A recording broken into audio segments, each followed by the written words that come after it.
Na noite de 6 de junho de 1971, o céu sobre o sul da Califórnia estava limpo e calmo.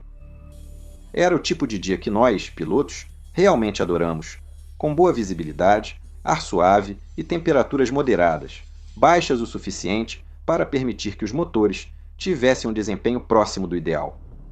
A leste de Los Angeles, as montanhas estavam nitidamente delineadas pela luz do final da tarde, e a bacia de Los Angeles estava coberta por uma névoa e poluição já conhecidas.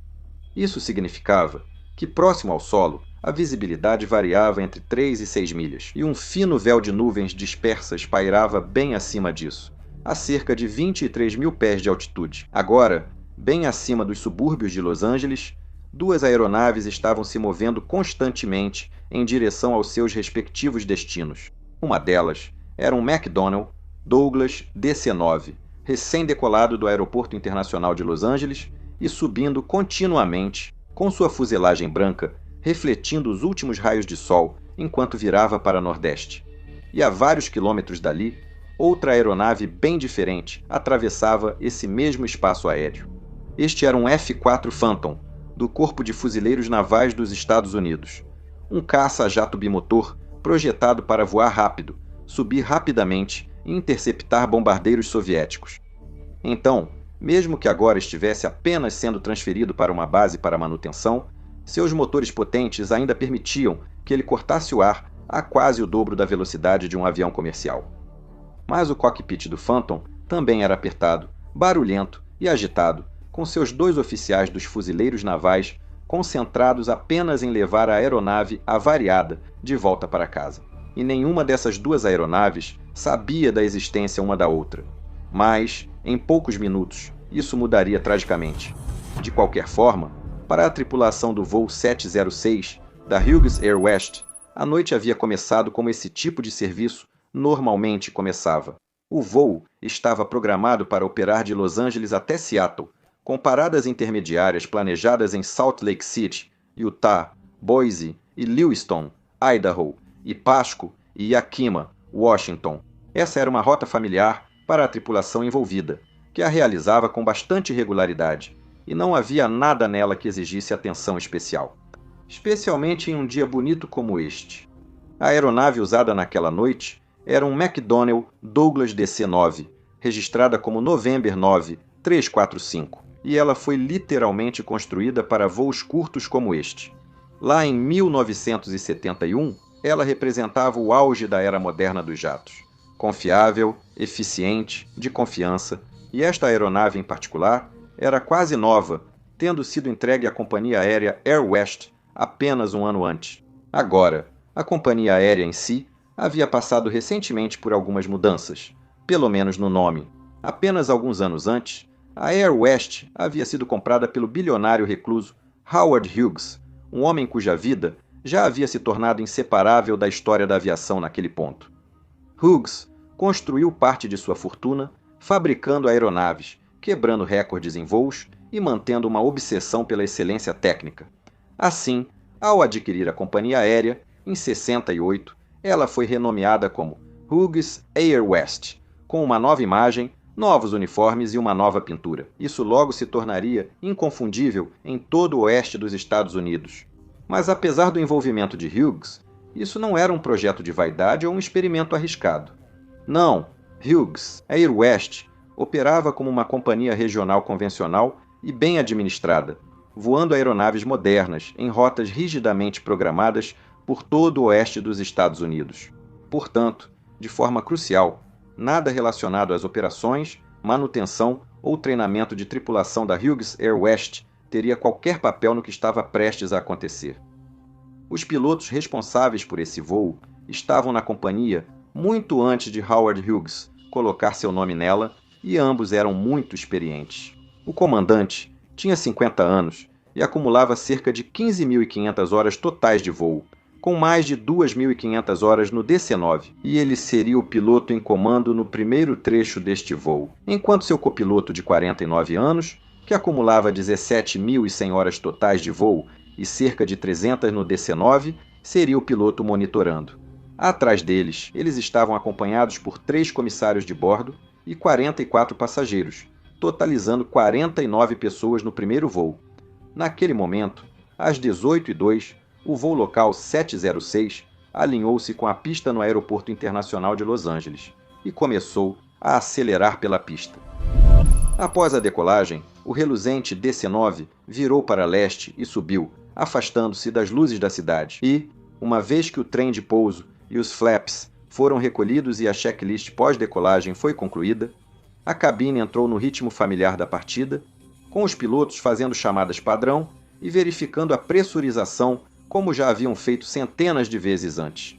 O piloto automático foi acionado ao passarem por 10.000 pés e, depois disso, a tripulação continuou uma subida constante, seguindo as instruções do controle de tráfego aéreo. Como esperado no espaço aéreo do sul da Califórnia, o voo também recebeu alguns avisos rotineiros de tráfego dos controladores durante a subida, que foram acusados pela tripulação e então apenas arquivaram essa informação em sua memória, já que nada se destacou ou realmente os afetou naquele momento. Às 18h04, o voo 706 foi então transferido do controle de saída de Los Angeles para o Centro de Controle de Tráfego Aéreo de Rota de Los Angeles, que era um setor de nível superior responsável pelas partidas rumo ao leste, subindo para fora da bacia de Los Angeles rumo ao alto deserto, além das montanhas. Na cabine de comando, naquele momento, a carga de trabalho ainda era estável e completamente rotineira, com o comandante monitorando a subida e a velocidade e o copiloto cuidando das comunicações e da navegação. Do ponto de vista deles, tudo nesse voo reforçava a mesma mensagem. Eles estavam subindo em uma proa, designada sob controle de radar, falando com o controlador correto e fazendo a transição de forma suave da decolagem para o cruzeiro.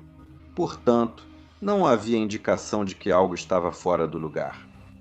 Mas como você está prestes a ver e já sabe, se acompanha este canal há algum tempo, é preciso que uma série de pequenas vulnerabilidades se alinhem para que um acidente aconteça. E, na verdade, isso também se aplica à sua segurança pessoal. Muitos acreditam que fraude ou roubo de identidade envolve invasões sofisticadas, mas, na verdade, a maioria dos cybercriminosos simplesmente compra seus dados direto de empresas conhecidas como corretores de dados. Na verdade, suas informações provavelmente estão à venda neste exato momento, e isso, de alguma forma, também é perfeitamente legal. Mas a boa notícia é que você pode reagir usando o patrocinador de hoje, Incogni. O Incogni vai te ajudar a recuperar sua autonomia online, rastreando esses sites de corretores de dados e forçando-os a excluir suas informações. E eles realmente têm sido incrivelmente úteis para mim. Até agora, eles removeram meus dados de mais de 200 sites diferentes. E são sites dos quais eu nunca nem tinha ouvido falar. Isso também significa que agora estou recebendo muito menos ligações e e-mails de spam, então posso focar em criar mais desse tipo de conteúdo para vocês. Agora, depois que você se cadastrar, pode simplesmente deixar o Incogni trabalhando em segundo plano ou usar o recurso de remoção personalizada para solicitar manualmente a remoção de sites específicos, que você pode ter encontrado ou de onde pode receber spam. Basta enviar o link que você quer remover no seu painel. E pronto, eles cuidam disso. Para começar com isso e garantir um super desconto de 60%, acesse incogni.com/pilot e insira o código PILOT. Eles também oferecem garantia de devolução do dinheiro, então você não corre nenhum risco ao experimentar. Obrigado, Incogni. Agora, vamos voltar à história. A várias milhas de distância do voo 706, a outra aeronave desta história estava tendo um dia bem diferente. Este era um McDonnell F-4 Phantom II, operado pelo Corpo de Fuzileiros Navais dos Estados Unidos, registrado como número de Bureau 151458, mas era identificado apenas pelo seu indicativo BUNO458, ou Phantom 458. Na época, esta aeronave tinha 7 anos de uso e pouco mais de 2.000 horas de voo em sua estrutura.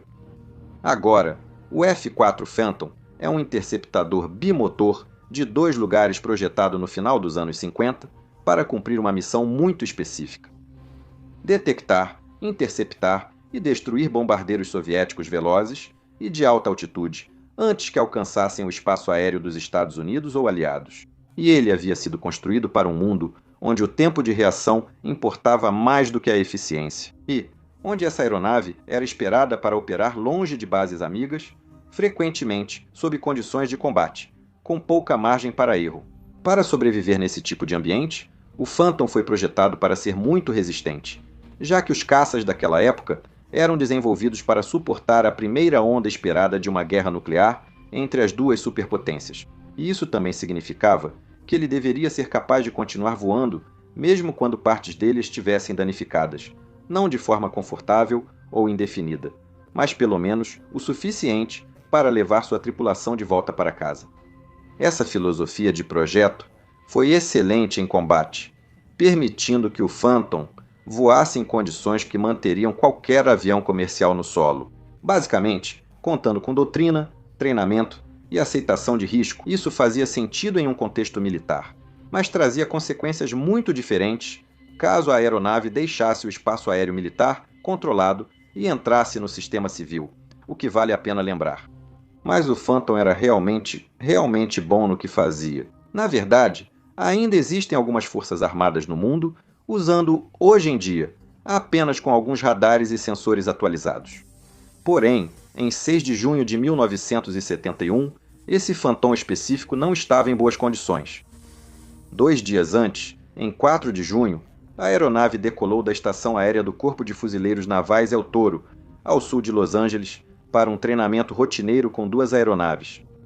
E o plano era fazer um longo voo cross-country para o norte, até a base aérea McCord, no estado de Washington, passando pela base aérea McClellan, em Sacramento, na ida, e retornando para o sul, passando por Mountain Home, Idaho. Agora, a tripulação do Phantom era composta por 2 pessoas, um piloto e um oficial de interceptação de radar, onde o oficial de interceptação de radar, ou RIO, sentava-se no cockpit traseiro e gerenciava o radar da aeronave, sistemas de navegação, rádios e sistemas de armas. E o piloto sentava-se no assento dianteiro. Durante o combate, o RIO era responsável por detectar e rastrear outras aeronaves, operar os sensores, guiar as interceptações e manter a consciência situacional, enquanto o piloto deveria estar focado apenas em pilotar o jato. Então, o F-4 foi projetado desde o início para ser operado por uma tripulação de 2 pessoas, justamente porque a carga de trabalho era grande demais para apenas uma pessoa. O piloto tinha nesse momento 27 anos de idade e acumulava 840 horas de voo totais, sendo 170 delas no F-4. E o oficial de interceptação por radar tinha 24 anos, com 195 horas de voo e 89 delas nesse tipo de aeronave. Do ponto de vista da aviação civil, esses números obviamente parecem bastante baixos, e um comandante de linha aérea em 71, normalmente, teria milhares de horas antes de ser confiado a um jato cheio de passageiros. E mesmo um primeiro oficial recém-contratado chegaria com várias centenas de horas de voo. Em comparação, uma tripulação de F-4, com cerca de 1000 horas totais entre eles, poderia parecer alarmantemente inexperiente. E embora isso possa ser verdade, é preciso lembrar que no início dos anos 70, o Corpo de Fuzileiros Navais dos Estados Unidos ainda estava nos anos finais da Guerra do Vietnã. Portanto, a demanda por tripulações de voo prontas para combate era intensa. Pilotos de caça e oficiais de interceptação por radar estavam sendo treinados rapidamente, de forma deliberada e com foco em perfis de missão específicos, em vez de uma ampla acumulação de horas de voo. Então, nesse contexto, esses níveis de experiência não eram tão incomuns. De qualquer forma, pouco depois que os 2 F-4 decolaram de El Toro, problemas técnicos começaram a se acumular. Primeiro, os transponders de ambas as aeronaves, que permitiam que os sistemas de radar civis os identificassem e rastreassem positivamente, falharam logo após a decolagem, mas apesar disso, a missão ainda foi autorizada a continuar para o norte sob o controle do controle de tráfego aéreo, recebendo vetoração radar para garantir segurança e separação de outros tráfegos, usando radar primário e relatórios de posição. Ambas as aeronaves, portanto, inicialmente, continuaram para a base aérea de McCord, em Washington, onde pousaram em seguida e passaram a noite. No dia seguinte, 5 de junho, as 2 aeronaves decolaram novamente, mas quando o Phantom 458 estava na aproximação final para sua próxima parada na base aérea de Mountain Home, em Idaho. Seu rádio também falhou. Após o pouso, durante a inspeção, as equipes de manutenção identificaram uma lista crescente de problemas na aeronave. Então, nesse momento, o oficial de patente mais alta e seu rio no outro F-4 simplesmente decidiram voltar para El Toro sozinhos, deixando o Phantom 458 para ver se os engenheiros conseguiam tentar consertar algum dos seus problemas. Mas logo ficou claro que, em sua maioria, eles não conseguiram. O problema do rádio foi rastreado até um fusível queimado e corrigido, mas o transponder exigia conhecimento e pessoal especializado que Mountain Home simplesmente não possuía, então ele permaneceu inoperante.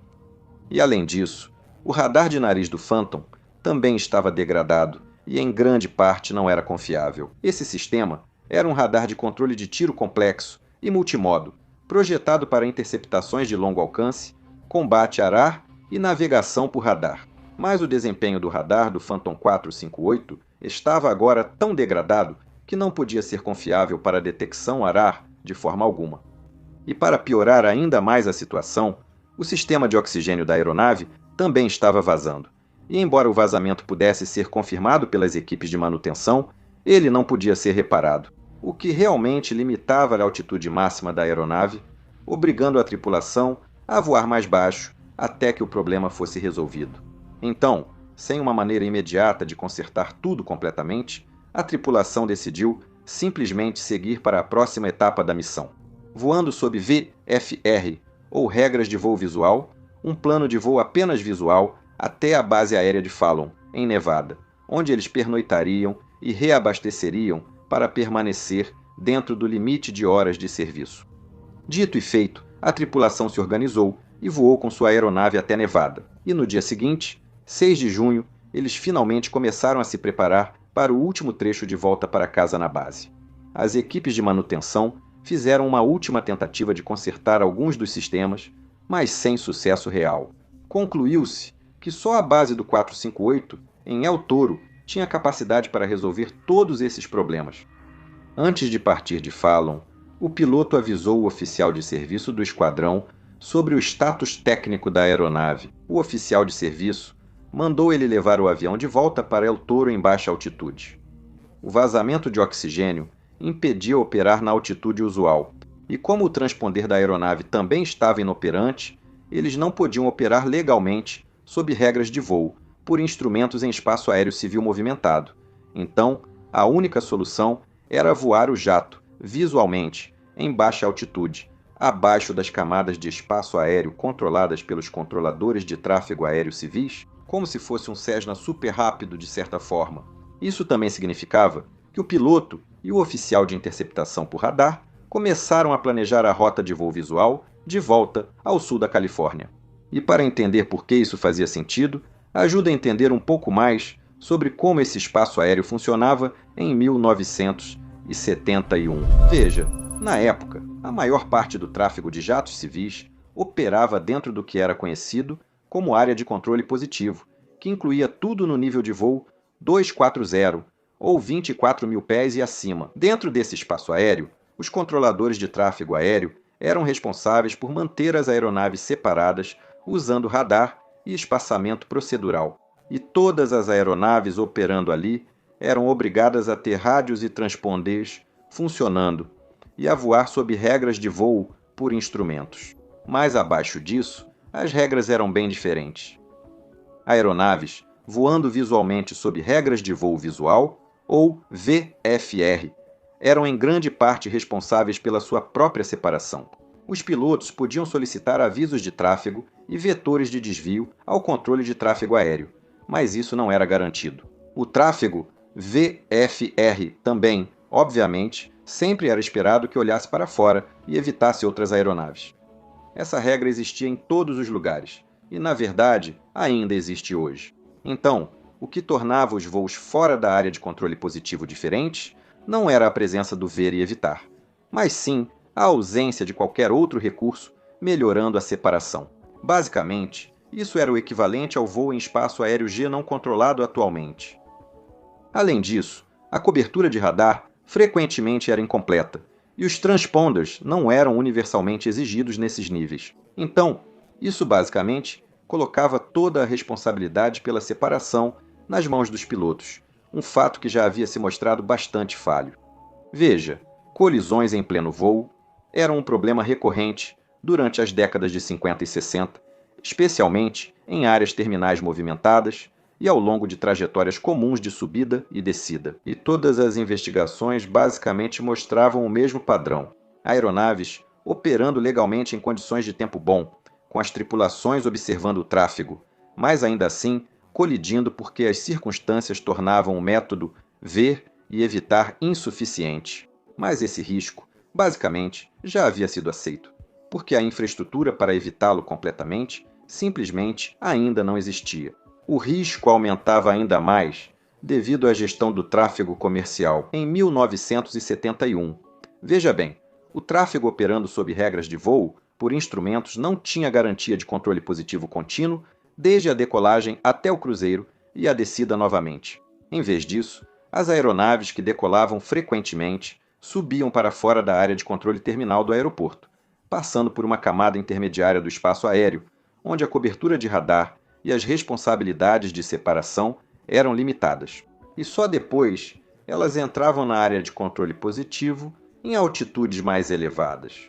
Nesse período, o tráfego IFR podia operar temporariamente em espaço aéreo compartilhado com tráfego visual, mesmo subindo por rotas de jato previsíveis e densas. Hoje, temos áreas de controle terminal especificamente projetadas para manter os jatos em decolagem e chegada sob controle positivo contínuo. E também temos estruturas consolidadas de TRACON, com cobertura de radar em camadas, transponders obrigatórios e separação positiva, se estendendo muito mais próxima ao solo, especificamente para esse propósito. De qualquer forma, enquanto a tripulação do Phantom 458 se preparava para decolar de Fallon pela manhã, eles foram informados de que seriam atrasados por várias horas por causa de um show aéreo que fecharia o espaço aéreo de El Toro à tarde. A tripulação, então, decidiu adiar a partida e, por isso, finalmente decolou às 17h16, subindo inicialmente para 6.000 pés para evitar o relevo e as nuvens sobre as montanhas. Mas então, eles desceram novamente, voando a menos de 1.000 pés acima do solo, quando os vales se nivelaram no alto deserto do sudoeste americano. O Phantom era muito mais rápido que a maioria das aeronaves civis, voando abaixo do espaço aéreo controlado naquela baixa altitude. E essa velocidade mudou fundamentalmente a maneira como a tripulação precisava gerenciar sua carga de trabalho. Veja, a várias centenas de nós, o terreno, pontos de referência e limites do espaço aéreo passavam em segundos, não minutos. Então, erros de navegação se acumulavam rápido. O tempo e a névoa deixavam menos tempo para reagir, e qualquer tráfego que aparecesse à frente deles surgiria com muito pouco aviso prévio. Mesmo que fosse o caso na traseira da cabine, o oficial de interceptação por radar não buscava ativamente outras aeronaves. Em vez disso, ele estava realizando um exercício de mapeamento por radar, operando o radar de nariz do Phantom no modo de mapeamento terrestre. Agora, esse modo era destinado a exibir características do terreno para navegação e treinamento, não para detectar alvos aéreos. E os investigadores observaram posteriormente que, se ele fosse realizar um exercício de radar nessa parte do voo, ele deveria ter colocado o radar no modo de busca em vez disso. Porque, mesmo degradado, o radar teria oferecido alguma informação sobre o tráfego à frente deles, em vez de não mostrar absolutamente nada. Mas como esse modo nunca foi ativado, o radar não forneceu nenhuma consciência significativa sobre o tráfego à frente, e a atenção do operador foi direcionada para um visor que nunca foi projetado para servir como auxílio à prevenção de colisão, especialmente em um espaço aéreo civil movimentado.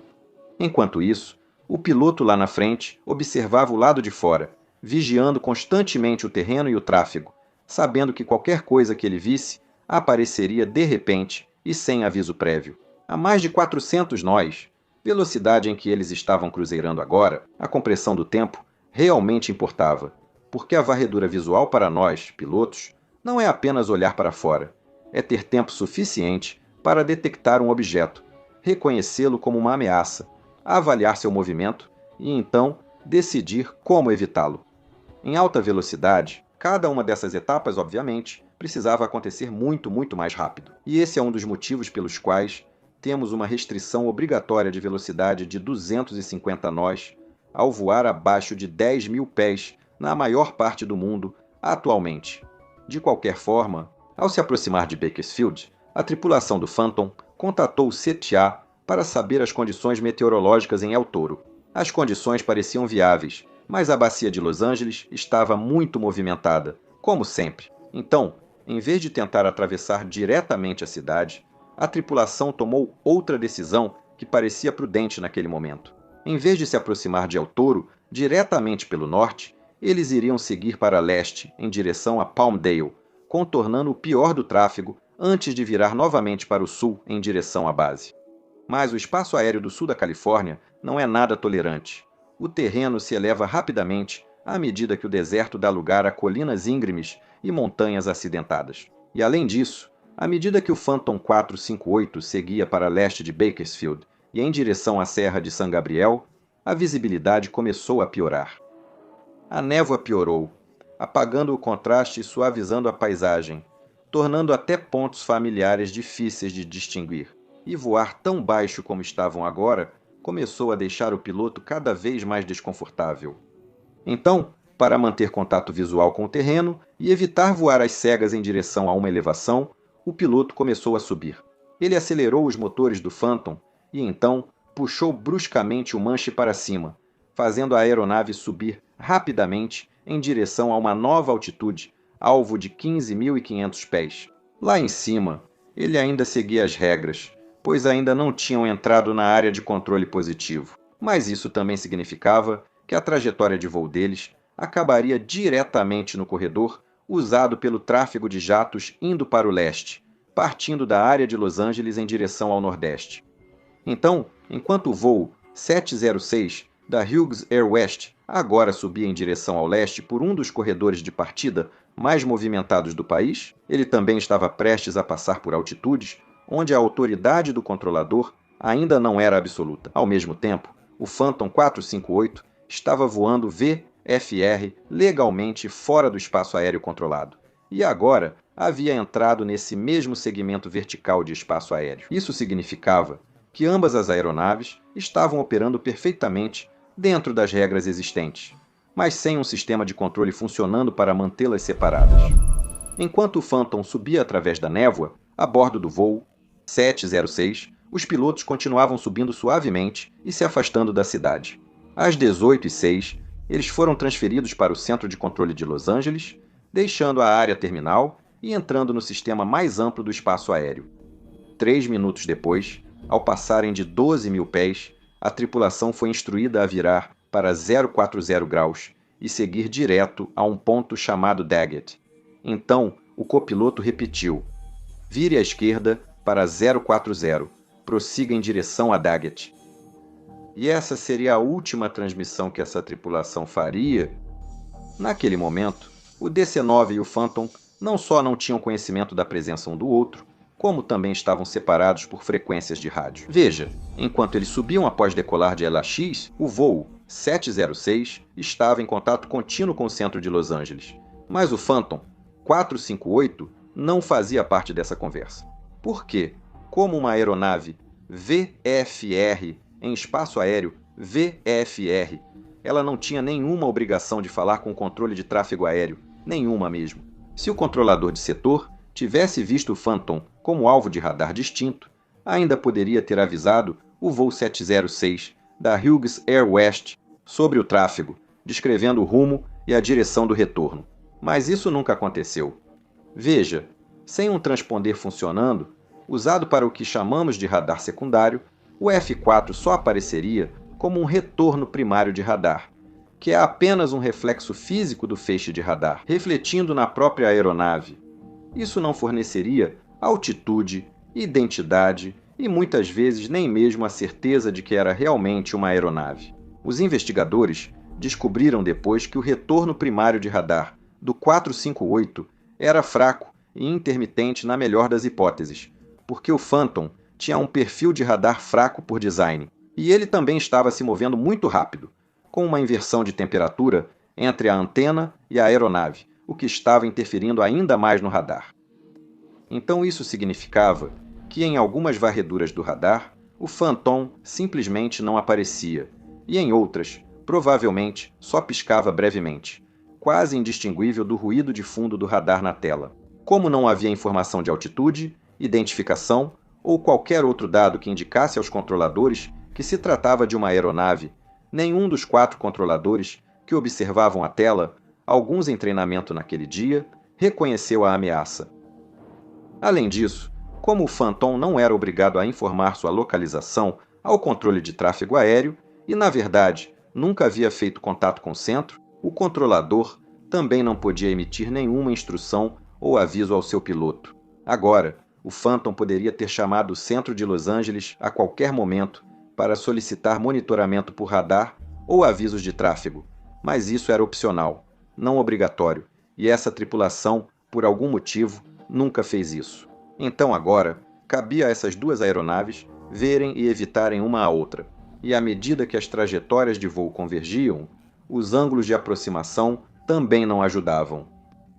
Investigadores depois notaram que nada bloqueava a visão do piloto ali. Portanto, em condições ideais, as 2 aeronaves deveriam ter sido capazes de se ver, pelo menos teoricamente, por cerca de 35 segundos. Mas estar visível não significa necessariamente ser detectável. Veja, neste caso, havia vários fatores que tornavam menos provável que essas 2 tripulações fossem capazes de se ver.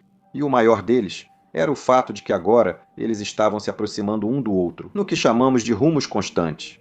Isso acontece quando 2 aeronaves estão em rota de colisão, mas devido às suas posições relativas, a aparência delas no para-brisa mudará muito pouco até os últimos segundos. E sem nenhum movimento lateral para chamar a atenção, também não há nada instintivo que desperte nossa atenção. A ameaça simplesmente vai ficando cada vez maior.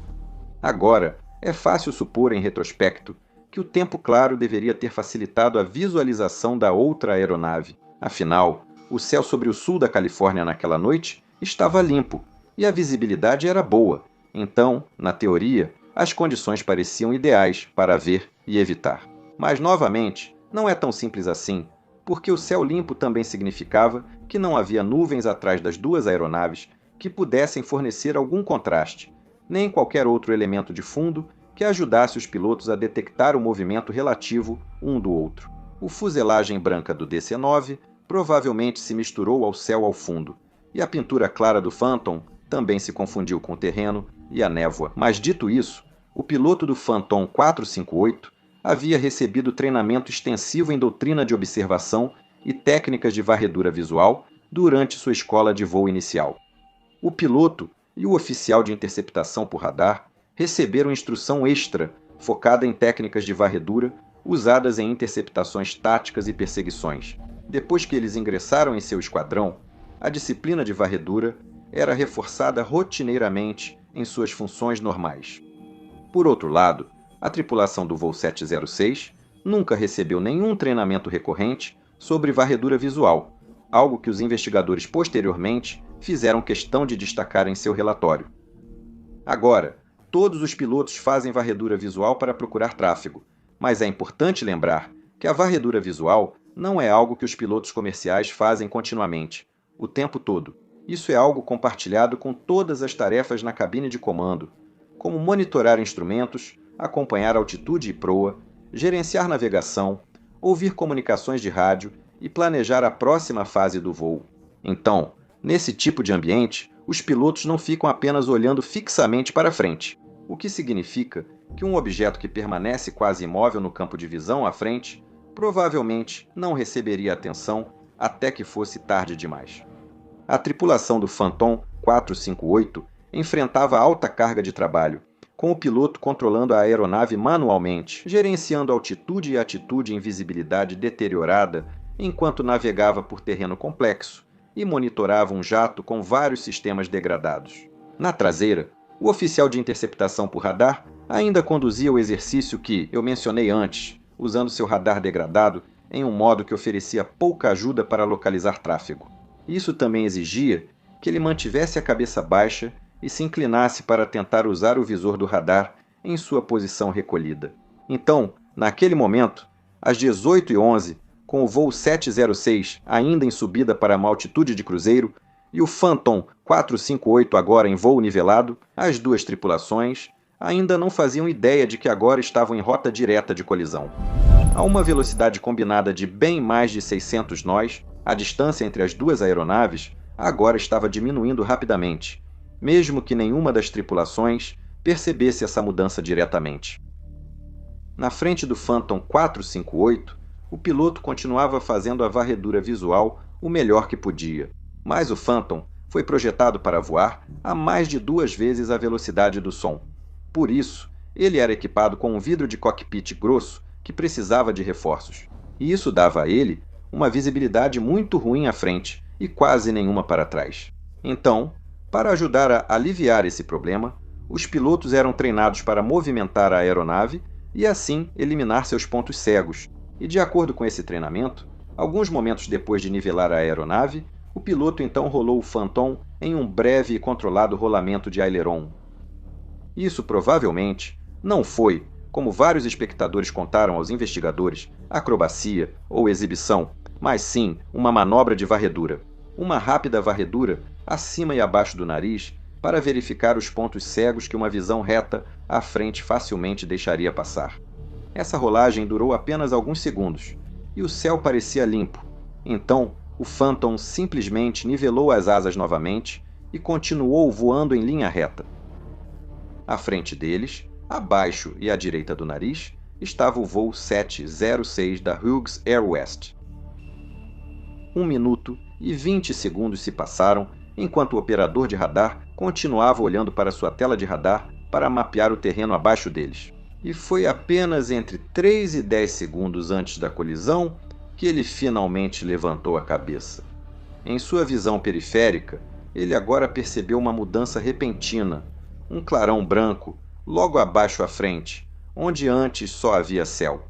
Ele não teve tempo de estudar ou identificar essa forma, ela simplesmente apareceu imediatamente. Ele então gritou um aviso para seu colega e quase no mesmo instante o piloto reagiu. Ele colocou o Phantom em uma manobra evasiva, forçando que o nariz para baixo e para que para a esquerda com força.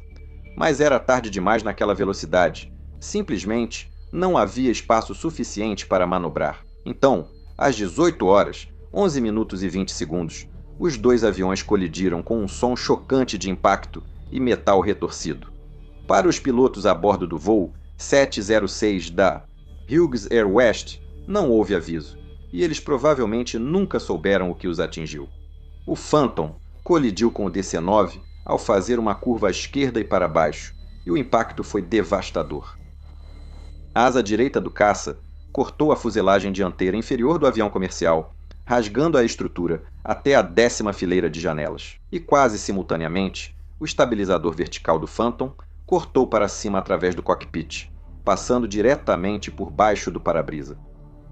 Isso fez com que todos os comandos primários de voo do DC-9 fossem rompidos imediatamente e a fuselagem dianteira perdesse sua integridade. Em um instante, se partiu, com o que restou do cockpit do galley dianteiro se desprendendo. Testemunhas no solo relataram o que parecia ser uma explosão no céu e viram o DC-9 de repente arfar para cima e depois rolar para a esquerda, com parte da aeronave se separando quase imediatamente, deixando um rastro de destroços enquanto começava a despencar. Nos radares, o centro de Los Angeles viu que o alvo, que era o voo 706, logo deixou de fazer sentido. Sua trajetória limpa e estável havia sumido, substituída por ecos que piscavam e se fragmentavam, mostrando partes que já não correspondiam a uma única aeronave.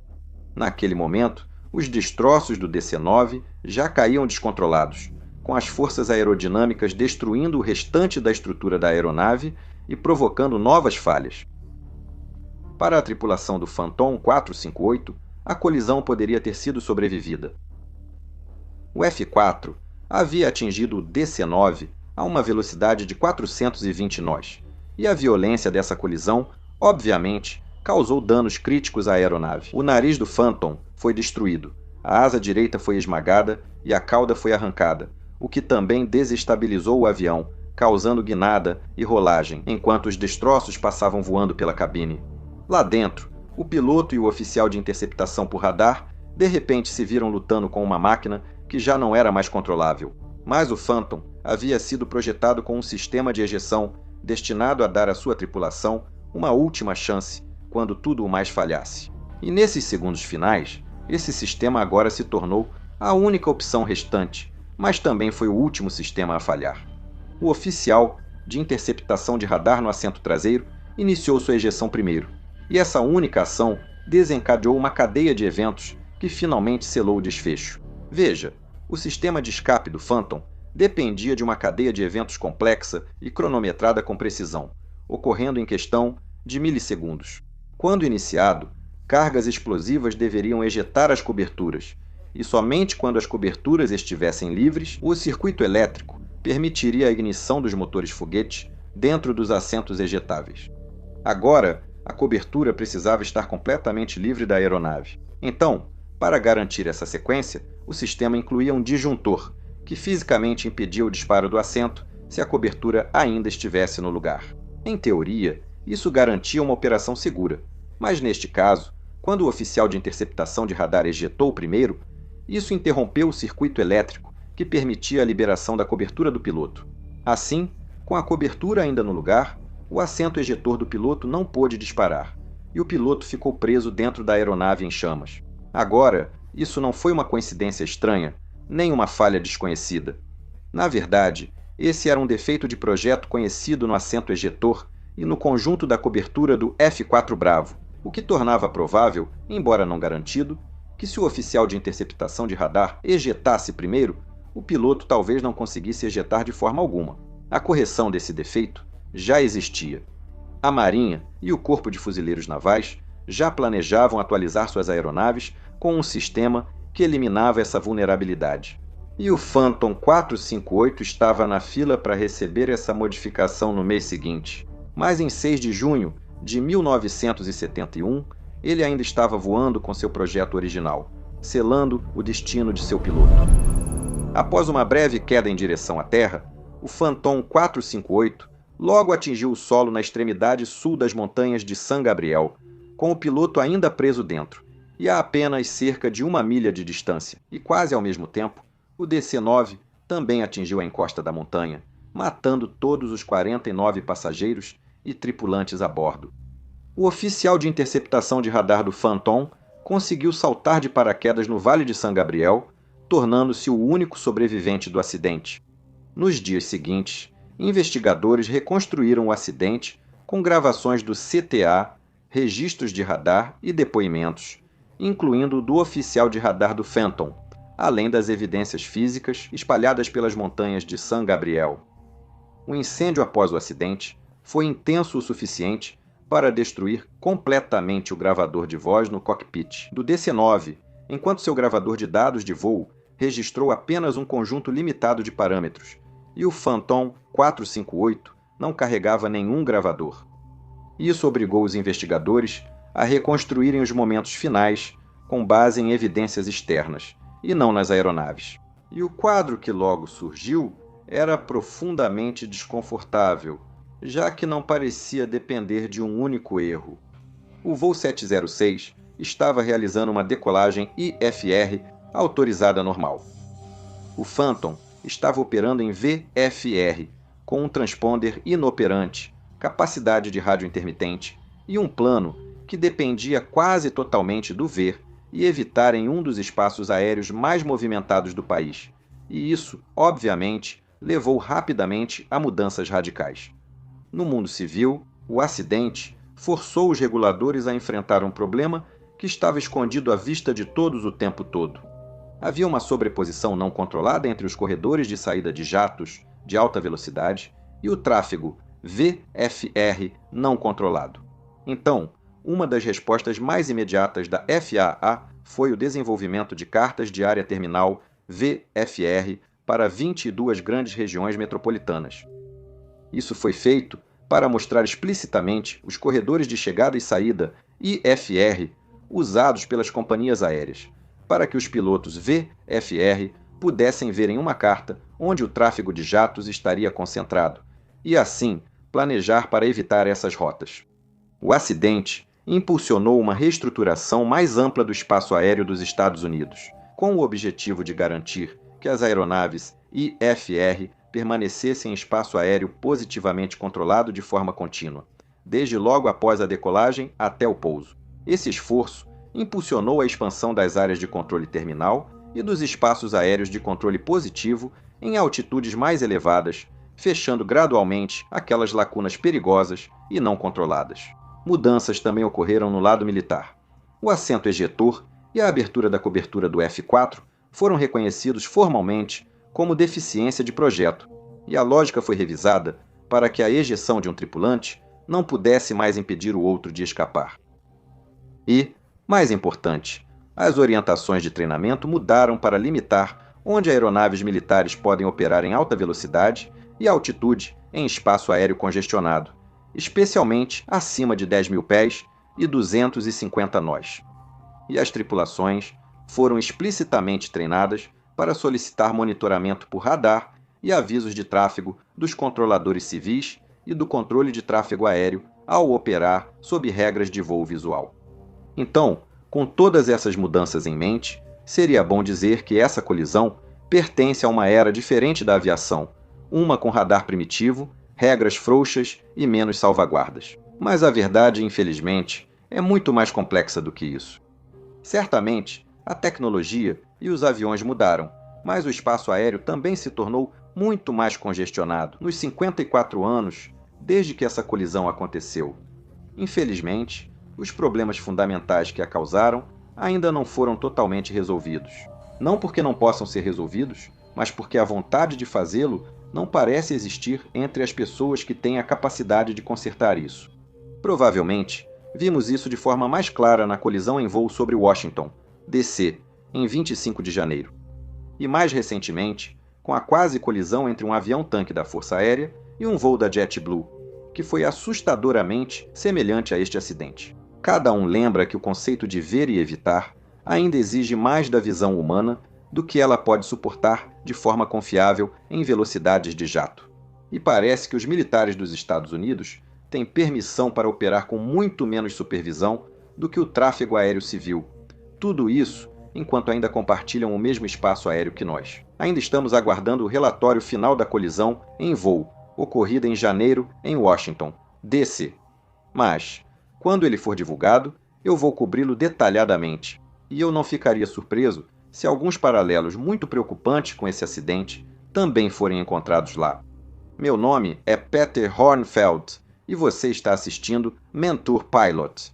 Você pode apoiar o nosso trabalho acessando patreon.com/join/mentorpilot e se inscreva, ou apoiando o nosso patrocinador. Tenha um dia absolutamente fantástico onde quer que você esteja e nos vemos na próxima. Tchau, tchau!